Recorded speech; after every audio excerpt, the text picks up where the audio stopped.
જય સ્વામિનારાયણ. આજ રોજ શ્રી સ્વામિનારાયણ સંપ્રદાયના સર્વોચ્ચ તીર્થસ્થાન વડતાલ ધામમાં શ્રી હરિકૃષ્ણ મહારાજ લક્ષ્મીનારાયણ દેવની ધજા નીચે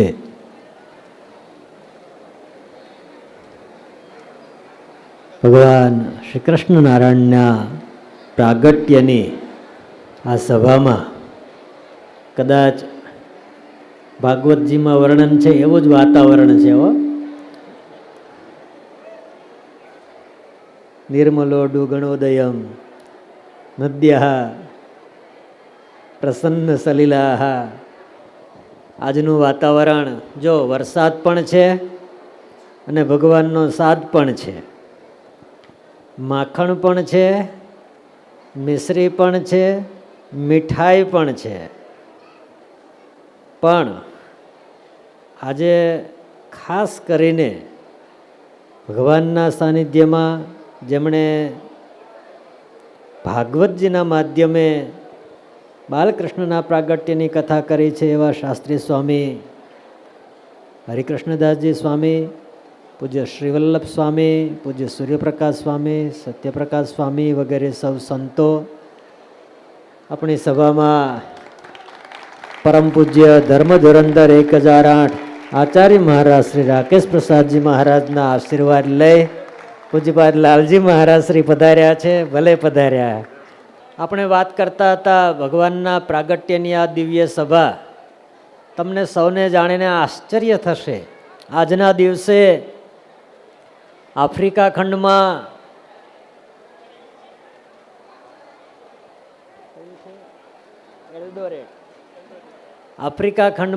એલ્ડોરેટમાં વડતાલ ધામનો શિલાન્યાસ આપણા આચાર્ય મહારાજશ્રીએ જસ્ટ કર્યો છે. અહીંયા સભા ચાલતી હતી, હું ત્યાં લાઈવ જોતો હતો.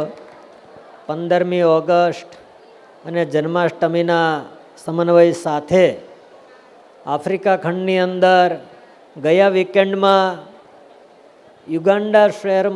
યુગાન્ડા દેશમાં નાઇલ, વિશ્વની સૌથી મોટી નદી જ્યાંથી નીકળે છે એના તટ ઉપર ઝીંઝા ટાઉન છે, એ ઝીંઝાની અંદર વડતાલ ધામનો શિલાન્યાસ થયો અને આજે એલ્ડોરેટમાં વડતાલ ધામનો શિલાન્યાસ થયો.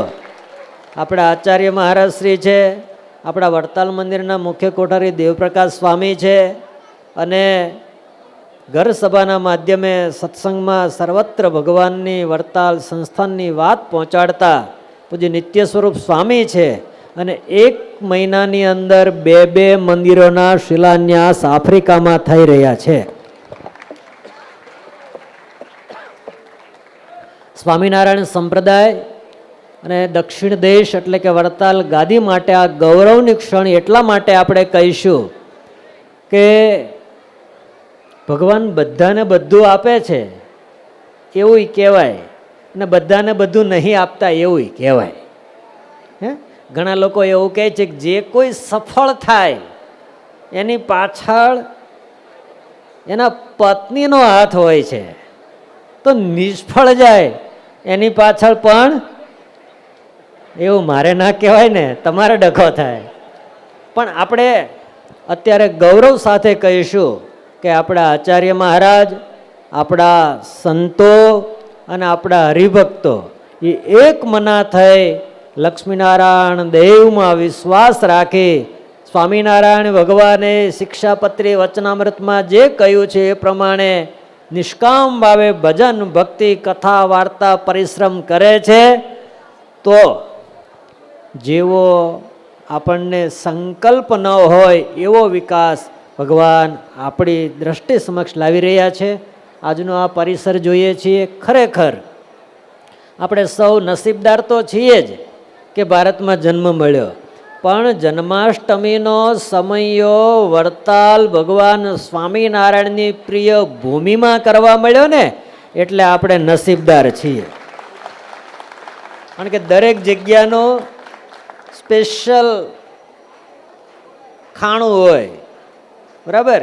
ખંભાતની સૂતરફેણી, સુરતની ઘારી, ભરૂચની ખારી સિંગ. હવે હું નવું થઈ ગયું કાંઈ?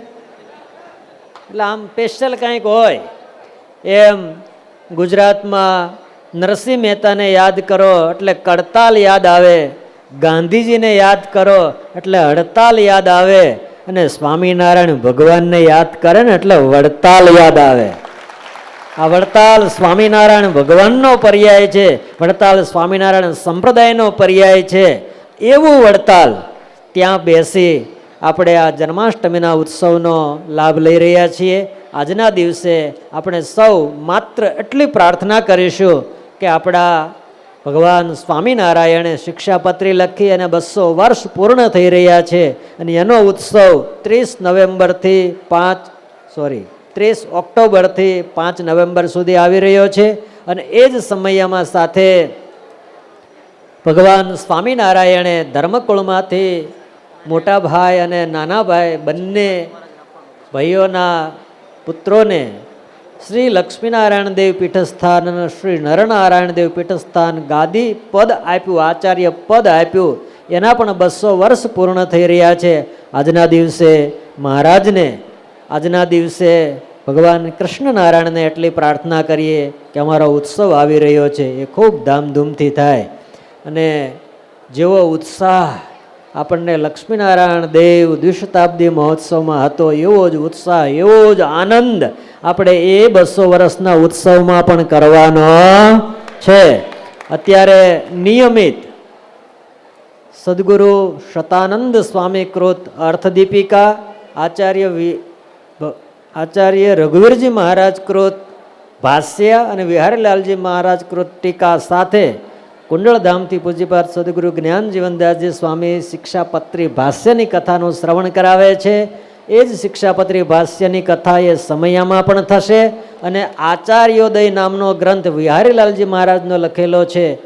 એ જ આચાર્યોદય ગ્રંથના માધ્યમે આપણી આચાર્ય પરંપરાનું ગૌરવ, આચાર્ય પરંપરાનું મહત્વ, એની કથા પૂજ્ય નિત્ય સ્વરૂપ સ્વામી આપણને શ્રવણ કરાવવાના છે.